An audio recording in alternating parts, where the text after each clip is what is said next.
नमस्कार, जय भीम साथियों। 1 जनवरी 1818 में महान शूरवीरों को नमन जिन्होंने 28,000 पेशवाओं को मौत के घाट उतारकर इतिहास रच दिया। अक्सर लोग यह प्रश्न पूछते हैं कि भीमापुरी गांव का जो संपूर्ण भारत की एससी जाति यानी हिंदू धर्म अनुसार अछूत अमर के लिए इतना महत्व क्यों है। इस प्रश्न पर विकास कुमार जाटव उत्तर में लिखते हैं, भीमापुरी गांव के बारे में मुझे मात्र 10 वर्ष की आयु में मेरे पिताजी ने तब बताया था जब चमार रेजिमेंट के बारे में बता रहे थे। पिताजी ने बताया कि बाबा साहब वहाँ हर वर्ष जाते थे और वर्ण व्यवस्था से बाहर की अछूत जातियाँ जो कि गौतम बुद्ध के समय से पहले से विद्यमान चांडाल जातियों व जो बहुत मुस्लिम आक्रमण से फैली अव्यवस्था में भाग नहीं सके, उनसे बनी चमार व अन्य जातियों से बनी हैं। एससी को मानसिक तौर पर धर्म का सहारा लेकर सेना से दूर रखा गया और अब यह कितनी सैकड़ों सालों से था यह शोध का विषय है। लेकिन कब से राजपूत काल व मुगल काल के मध्य गुरु रविदास कबीर व अन्य महापुरुषों के इतिहास से यह संदेह होता है कि जो अछूत प्रथा से मुगल काल में लागू हुई, तुगलक व खिलजी वंश में कबीर व गुरु रविदास जी की प्रसिद्धि इस दौर में वर्ण व्यवस्था के जमीनी स्तर पर लागू होने के प्रश्न चिन्ह लगाती है, क्योंकि धार्मिक आधार पर वर्ण व्यवस्था होना व लागू होने में अंतर है। यहाँ तक कि इस्लामिक तुगलक तक गुरु रविदास जी को अपना गुरु तक स्वीकार कर लिए थे, इसलिए गुरु रविदास जी के लिए उन्होंने जमीन तक दान में दे दी थी। वास्तव में भारत में एससी वर्ग का सबसे बुरा हाल मुगल काल में रहा है, क्योंकि मुगल ने एक नई परंपरा गंगा जमुना तहजीब का इजाद किया,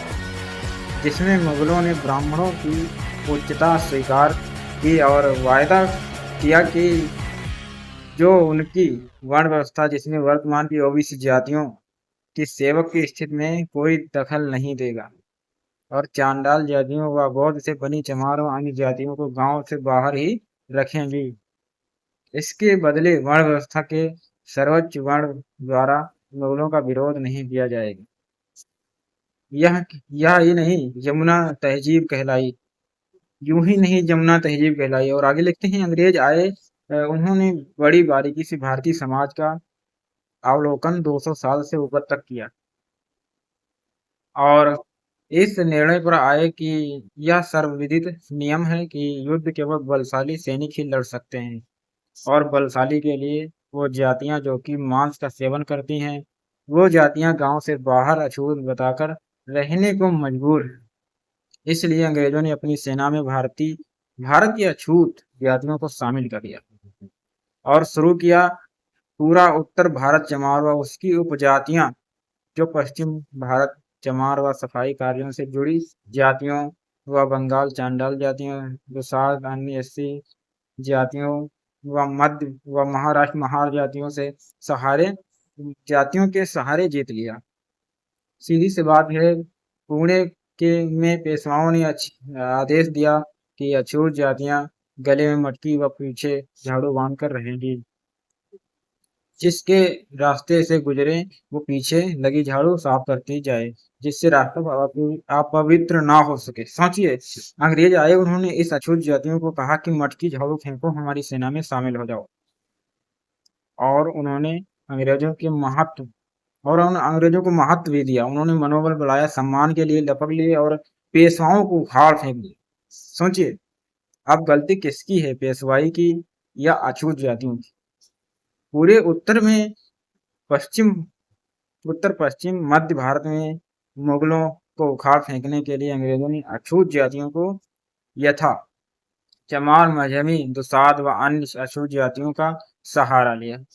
सोचिए, उनकी सेना में गुर्जर जाट के साथ साथ अछूत जातियों के सैनिक भी भरे गए और डॉक्टर अंबेडकर ने जब मार्ले मिंटो योजना 1909 की परिधि में अनुसूचित जातियों को शामिल करने की मांग की, लिखे पत्र में लिखा था कि बाबा साहब ने वॉल्यूम नंबर 10 पेज नंबर 496 में लिखा, अब काफी इस पर अछूत जातियों को गद्दार कह देती हैं कि जबकि विदेशी मुगलों से समझौता करके गंगा जमुना तहजीब बनाने वाले देशभक्त हो गए, लेकिन इस समझौते के कारण जो अछूत जातियों के गले में हांडी व पीछे मुंह झाड़ू बांधकर गांवों से बाहर रहने के लिए मजबूर होने वाली वो जातियां जो अपने मानव अधिकारों मान सम्मान मनोबल से दूर कर दी गई, वो इन्हें प्राप्त करने के लिए मुगलों पेशवाओं नवाबों को उखाड़ फेंकने के बाद गद्दार हो गई। सोचिए,